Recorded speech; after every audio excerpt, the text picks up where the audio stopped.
Part 2, The Country of the Saints. Chapter 8, On the Great Alkali Plain.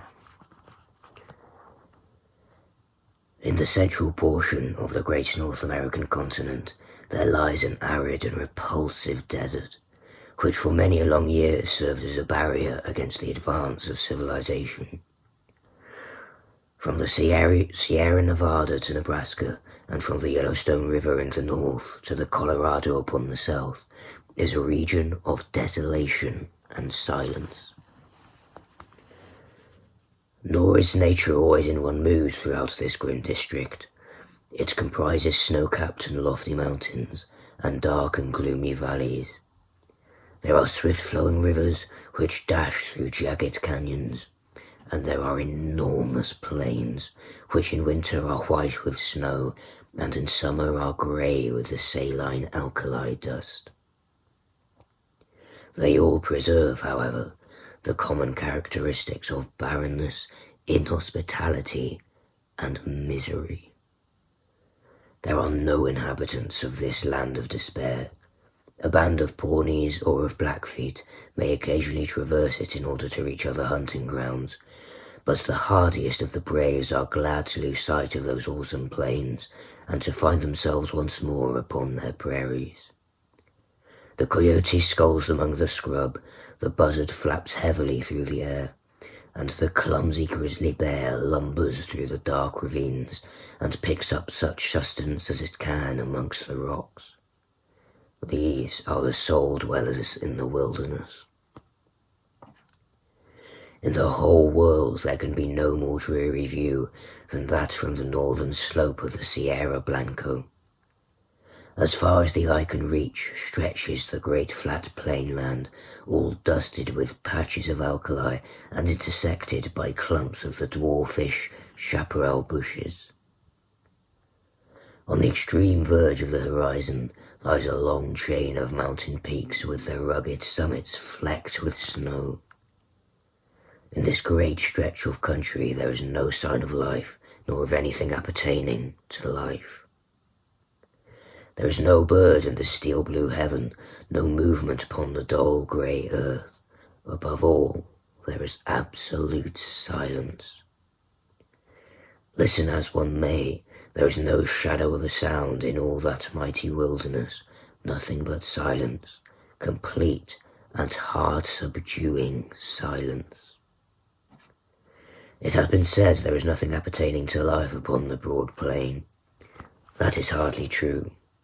Looking down from the Sierra Blanco, one sees a pathway traced out across the desert, which winds away and is lost in the extreme distance.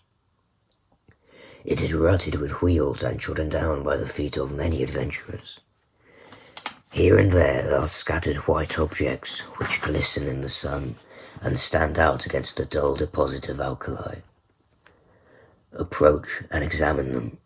They are bones, some large and coarse, others small and more delicate. The former may have belonged to oxen, and the latter to men. For 1,500 miles one may trace this ghastly caravan route by these scattered remains of those who have fallen by the wayside. Looking down on this very scene, there stood, upon the 4th of May, 1847, a solitary traveller. His appearance was such that he might have been the very genius or demon of the region. An observer would have found it difficult to say whether he was nearer to 40 or to 60. His face was lean and haggard, and the brown parchment-like skin was drawn tightly over the projecting bones. His long brown hair and beard were all flecked and dashed with white.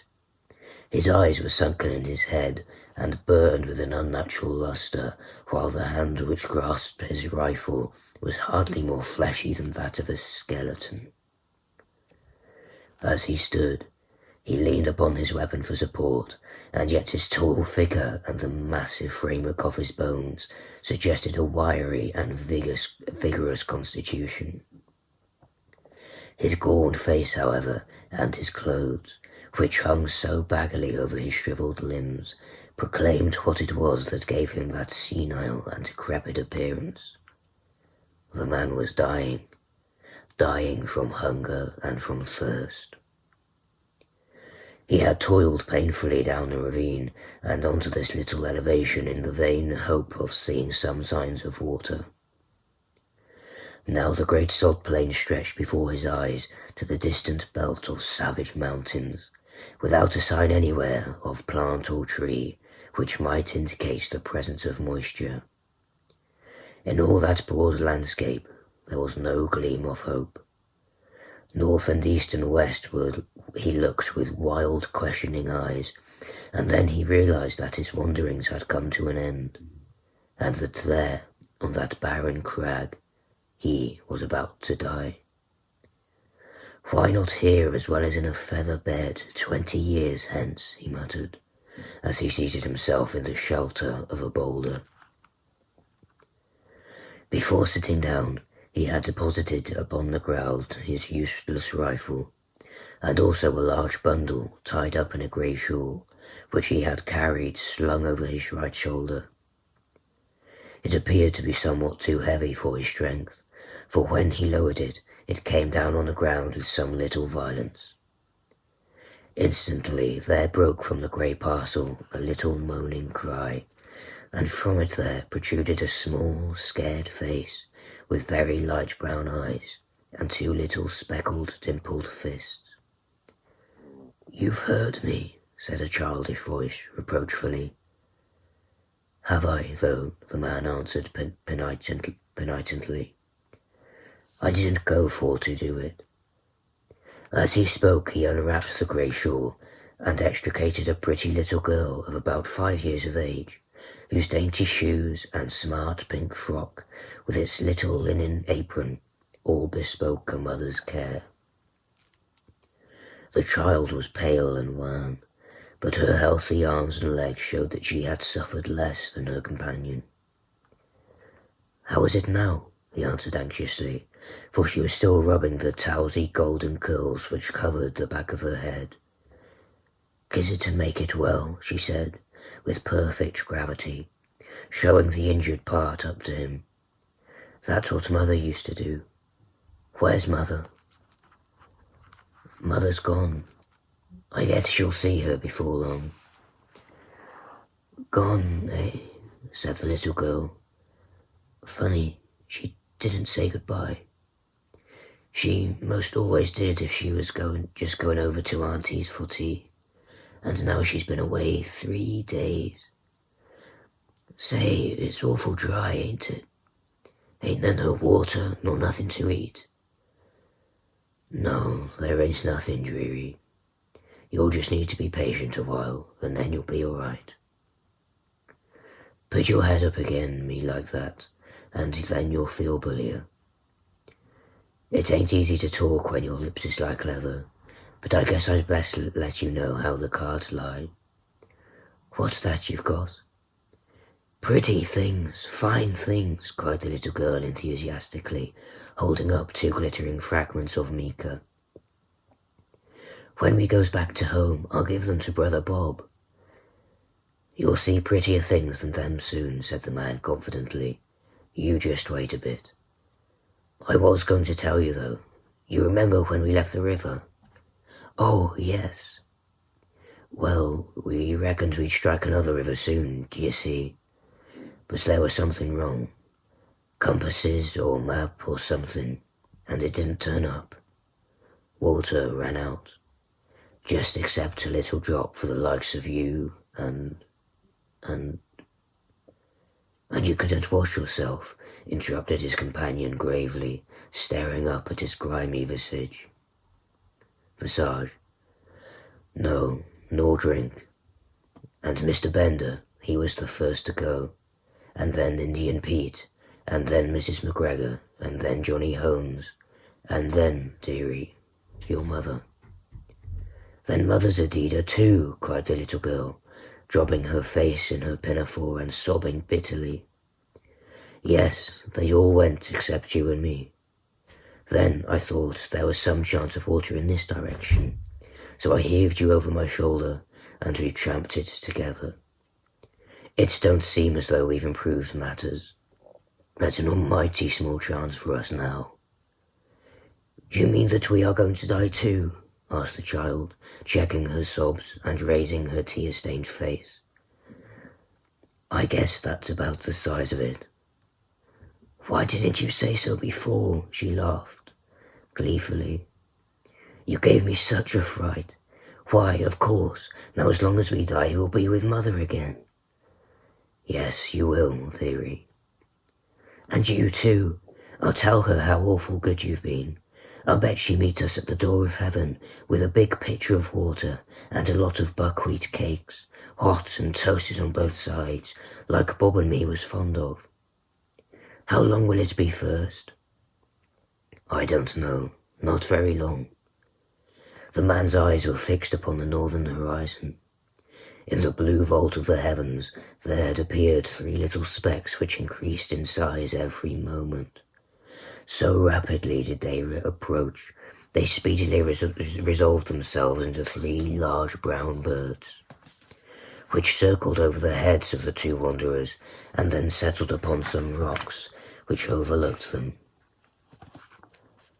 They were buzzards, the vultures of the west, whose coming is the forerunner of death. Cocks and hens, cried the little girl gleefully, pointing at their ill-omened forms and clapping her hands to make them rise. Say, did God make this country? Of course he did, said her companion, rather startled by this unexpected question. He made the country down in Illinois, and he made the Missouri, the little girl continued. I guess somebody else made the country in these parts. It's not nearly so well done. They forgot the water and the trees. What would ye think of offering up some prayers? The man asked diffidently. It ain't night yet, she answered. It don't matter. It ain't quite regular, but he won't mind that, you bet. You say over them ones that you used to say every night in the wagon when we was on the plains. Why don't you say some yourself? The child asked with wondering eyes. I just remember them, he asked. I hadn't said none since I was half the height of that gun. I guess it's never too late. You say them out, and I'll stand by and come in on the choruses. Then you'll kneel down, and me too, she said, laying the shawl out for that purpose. You've got to put your hands up like this. It makes you feel kind of good. It was a strange sight. Had there been anything but the buzzards to see it? Side by side on the narrow shore knelt the 2 wanderers, the little prattling child and the reckless, hardened adventurer. Her chubby face and his haggard, angular visage were both turned up to the cloudless heavens in heartfelt entreaty to that dread being with whom they were face to face, while the 2 voices, the one thin and clear, the other deep and harsh, united in the entreaty for mercy and forgiveness. The prayers finished, they resumed their seat in the shadow of the boulder until the child fell asleep, nestling upon the broad breast of her protector. He watched over her slumber for some time, but nature proved to be too strong for him. For 3 days and 3 nights he had allowed himself neither rest nor repose. Slowly the eyelids drooped over the tired eyes, and the head sank lower and lower upon the breast, until the man's grizzled beard was mixed with the gold tresses of his companion, and both slept the same deep and dreamless slumber. Had the wanderer remained awake for another half-hour, a strange sight would have met his eyes. Far away on the extreme verge of the alkali plain, there rose up a little spray of dust, very light at first, and hardly to be distinguished from the mist of the distance, but gradually growing higher and broader until it formed a solid, well-defined cloud. This cloud continued to increase in size until it became evident that it could only be raised by a great multitude of moving creatures. In more fertile spots, the observer would have come to the conclusion that one of those great herds of bison which graze upon the prairie land was approaching him. This was obviously impossible in these arid wilds. As the whirl of dust drew nearer to the solitary bluff upon which the two castaways were reposing, the canvas-covered tilts of wagons and the figures of armed horsemen began to show up through the haze, and the apparition revealed itself as being a great caravan upon its journey for the west. But what a caravan! When the head of it had reached the base of the mountains, the rear was not yet visible on the horizon. Right across the enormous plain stretched the straggling array of wagons and carts, men on horseback and men on foot, innumerable women who staggered along under the burdens, and children who toddled beside the wagons or peeped out from under the white coverings. This was evidently no ordinary party of immigrants, but rather some nomad people who had been compelled from stress of circumstances to seek themselves a new country. There rose through the clear air a confused clattering and rumbling from this great mass of humanity, with the creaking of wheels and the neighing of horses. Loud as it was not sufficient to rouse the two tired wayfarers above them. At the head of the column there rode a score or more of grave, iron-faced men, clad in sombre, homespun garments and armed with rifles. On reaching the base of the bluff they halted and held a short council among themselves. "The wells are to the right, my brothers," said one, a hard-lipped, clean-shaven man with grizzly hair. "To the right of the Sierra Blanco, so we shall reach the Rio Grande," said another. "Fear not for water," cried a third. "He who could draw it from the rocks will not now abandon his chosen people." "Amen, amen," responded the whole party. They were about to resume their journey, when one of the youngest and keenest-eyed uttered an exclamation, and pointed up at the rugged crag above them. From its summit there fluttered a little wisp of pink, showing up hard and bright against the grey rocks behind. At the sight there was a general reining in of horses and unslinging of guns, while fresh horsemen came galloping up to reinforce the vanguard. The word "Redskins" was on every lip. "There can't be any number of Indians here," said the elderly man who appeared to be in command. "We have passed the Pawnees, and there are no other tribes until we cross the great mountains." "Shall I go forward and see, Brother Stangerson?" asked one of the band. And I," cried a dozen voices. "Leave your horses below, and we will await you here," the elder answered. In a moment the young fellows had dismounted, fastened their horses, and were ascending the precipitous slope which led up to the object which had excited their curiosity. They advanced rapidly and noiselessly, with the confidence and dexterity of practiced scouts. The watchers from the plain below could see them flit from rock to rock until their figures stood out against the skyline. The young man who had first given the alarm was leading them. Suddenly his followers saw him throw up his hands, as though overcome with astonishment, and on joining him they were affected in the same way by the sight which met their eyes. On the little plateau which crowned the barren hills there stood a single giant boulder, and against this boulder there lay a tall man, long-bearded and hard-featured, but of an excessive thinness. His placid face and regular breathing shows that he was fast asleep. Beside him lay a little child, with her round white arms encircling his brown sinewy neck, and her golden-haired head resting upon the breast of his velveteen tunic. Her rosy lips were parted, showing the regular line of snow-white teeth within, and a faint smile played over her infantile features. Her plump little white legs, terminating in white socks and neat shoes with shining buckles, offered a strange contrast to the long, shriveled members of her companion. On the ledge of rock above this strange couple there stood 3 solemn buzzards, who, at the sight of the newcomers, uttered raucous screams of disappointment and flapped sullenly away. The cries of the foul birds awoke the two sleepers, who stared about them in bewilderment. The man staggered to his feet, and looked down upon the plain which had been so desolate when sleep had overtaken him, and which was now traversed by this enormous body of men and of beasts. His face assumed an expression of incredulity as he gazed, and he passed his bony hand over his eyes. "This is what they call delirium, I guess," he muttered. The child stood beside him, holding onto the skirt of his coat, and said nothing, but looked all around her with the wondering, questioning gaze of childhood. The rescuing party was speedily able to convince the two castaways that their appearance was no delusion. One of them seized the little girl and hoisted her upon his shoulder, while two others supported her gaunt companion and assisted him towards the wagons.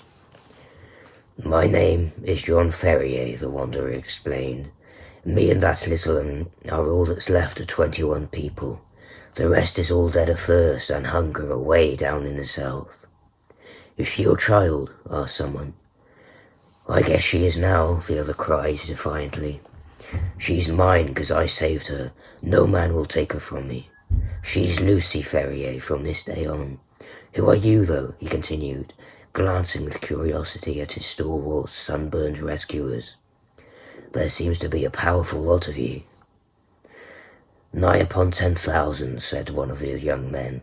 "We are the persecuted children of God, the chosen of the angel Morona." "I never heard tell on him," said the wanderer. "He appears to have chosen a fair crowd of ye." "Do not jest at that which is sacred," said the other sternly. "We are of those who believe in those sacred writings, drawn in Egyptian letters on plates of beaten gold, which were handed unto the holy Joseph Smith at Palmyra. We have come from Nauvoo in the state of Illinois, where we have founded our temple. We have come to seek a refuge from the violent man and from the godless, even though it be the heart of the desert." The name of Nauvoo evidently recalled recollections to John Ferrier. "I see," he said. "You are the Mormons." "We are the Mormons," answered his companions with one voice. "And where are you going?" "We do not know. The hand of God is leading us to the person of our prophet. You must come before him. He shall say what is to be done with you." They had reached the base of the hill by this time, and were surrounded by crowds of the pilgrims, pale-faced, meek-looking women, strong, laughing children, and anxious, earnest-eyed men. Many were the cries of astonishment and of commiseration which arose from them when they perceived the youth of one of the strangers and the destination of the other. Their escort did not halt, however, but pushed on, followed by a great crowd of Mormons, until they reached a wagon which was conspicuous for its great size and for the gaudiness and smartness of its appearance. 6 horses were yoked to it, whereas the others were furnished with 2 or at most 4 apiece. Beside the driver there sat a man who could not have been more than 30 years of age, but whose massive head and resolute expression marked him as a leader. He was reading a brown-backed volume, but as the crowd approached he laid it aside and listened attentively to an account of the episode. Then he turned to the 2 castaways. "If we take you with us," he said in solemn words, "it can only be as believers in our own creed. We shall have no wolves in our fold. Better far that your bones should bleach in this wilderness than that you should prove to be that little speck of decay which in time corrupts the whole fruit. Will you come with us on these terms?" "Guess I'll come with you on any terms," said Ferrier, with such emphasis that the grave elders could not restrain a smile. The leader alone retained his stern, impressive expression. "Take him, Brother Stangerson," he said. "Give him food and drink, and the child likewise. Let it be your task also to teach him our holy creed. We have delayed long enough. Forward, On to Zion! On to Zion! Cried the crowd of Mormons, and the words rippled down the long caravan, passing from mouth to mouth until they died away in a dull murmur in the far distance. With a cracking of whips and a creaking of wheels, the great wagons got into motion, and soon the whole caravan was winding along once more. The elder to whose care the two waifs had been committed led them along to his wagon, where a meal was already awaiting them. "You shall remain here," he said. "In a few days you will have recovered from your fatigues. In the meantime, remember that now and forever you are of our religion. Brigham Young has said it, and he has spoken with the voice of Joseph Smith, which is the voice of God."